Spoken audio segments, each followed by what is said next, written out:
Encounters. So today we're going to talk about a really cool thing. It's called Twitch Plays Pokemon. You may have heard of it on social media and everywhere on the internet. There's AJ. Hi, AJ. I'm like, what? I'm on camera?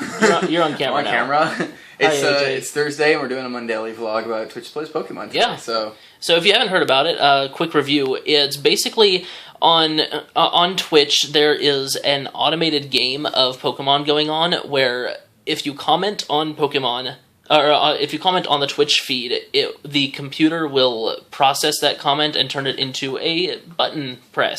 And so you can basically control the Twitch stream yourself. Or if there are 100,000 of you in the thing at the same time, you don't really have much control over it. But it's still awesome. So that's the basic concept. It's been going on for, what, a month? I'm not exactly sure, but Okay. I mean, it's been in Twitter, it seems like forever now. Yeah, So it's super duper popular.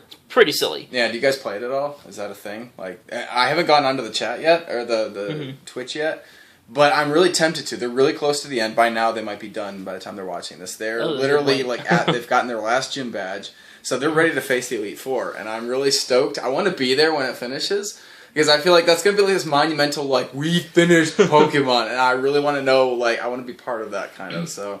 On the other hand, I want to lurk, I don't want to play, because I don't want to be the guy that ruins it, that, like, causes them to release, like, they've got, like, a Pidgeot that's, like, their lead Pokemon that they're using to take everybody down, and there's been this ongoing threat of accidentally releasing the Pidgeot into the wild and ruining their entire Release the Pidgeot! Right?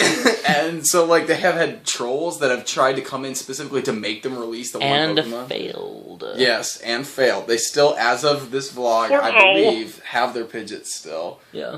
And, like, some other okay Pokemon. But they have released some due to, like, just bad coordination, and they have to go to the PC occasionally.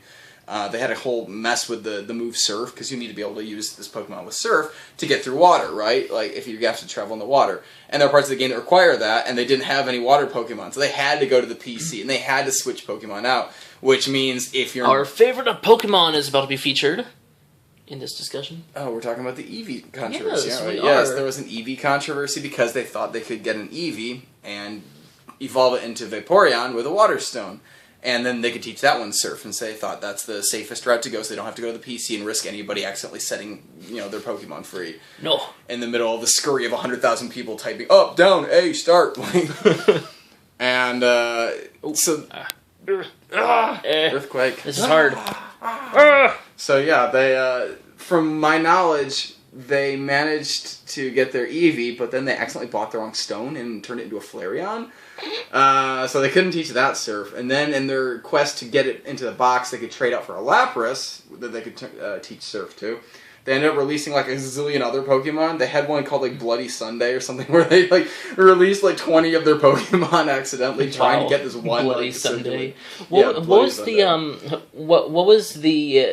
item that they kept on like holding up in the middle the of Helix battle? Fossil. The Helix Fossil? They've apparently been taking out the boat ticket, the SSN ticket, a lot in battle because they can't figure out where their potions are, so they're just like getting to the items, but then they're pulling out things that are worthless, and one of them is a Helix Fossil, which is not pointless ultimately, because what you can do is you can take it to a lab later in the game and have it turned into I can't remember what they call it, Aminolite? I forget exactly how to pronounce it. But there's like so complicated. Yeah, there's a like a snail kind of Pokemon that you can basically bring back from like history. Oh, and when they turned that in, like all these memes just erupted as like the double Helix Fossil that this guy has worshipped all game long, apparently by pulling out in battles every 2 seconds, actually became a Pokemon, and now it's like their hero is like arisen. Pretty ridiculous. Yeah, so ridiculous. It is pretty ridiculous, and I'm stoked how far they made it. I hope they succeed, and I guess it's expanding to other games now. Twitch plays Zelda, Twitch plays whatever. Yeah. So they're on the move. It's a new fad, and go to Twitch TV and play some things. Go play. Help them finish the game. Absolutely. Like, if I go, I'm not gonna want to enter anything in the chat because I don't want to be the guy that screws it all up. Oh man, there is I can understand a troll's mentality now. There's so much Right? temptation to just Trolls go in there have had and them jumping down things. off ledges. They kept them like trying to cut down one tree for like over an hour. They actually had to introduce a concept called democracy versus anarchy at some point because they spent over 24 hours getting through a maze that took like 5 minutes. and I choose anarchy. They couldn't orchestrate it properly because it was just too touchy and too sensitive, and the Twitch person running the feed had to set up a system called democracy, where instead of just taking everybody's inputs, it would take like a vote after like 20 seconds, and then it use whatever input was most popular. Like you have to type in democracy into the feed first. Yeah, if enough people choose enough democracy, people do it, then they'll flip it onto democracy. Right. But if you type anarchy, they'll flip it back to the original system, which is just anything goes, whatever order comes in. So I mean, it's also nice to see that the person who set the thing up is actually having kind of active conversation with. And you know what's really cool? Twitch is actually active with it too. Yeah, that's true. Yeah, Twitch actually themselves, like the moderators that come in, they've been like huge supporters of the anarchy system.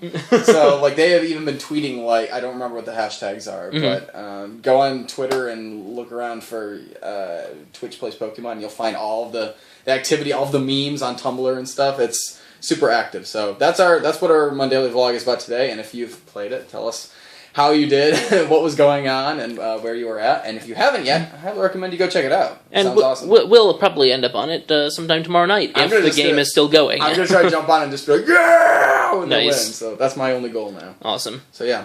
Okay. That's our Mondaily vlog on a Thursday. So on a Thursday. We're looking forward to giving you guys weekly Mondaily vlogs again about popular trending gaming or nerdy topics. And next time I'll figure out a way. Next time I'll figure out a way to actually like have us in frame or not. Or just switch camera because this is super awkward right now, right? You're super awkward. Super all the awkward. time. Yeah. So totally. until next week. Bye, Encounters. Get.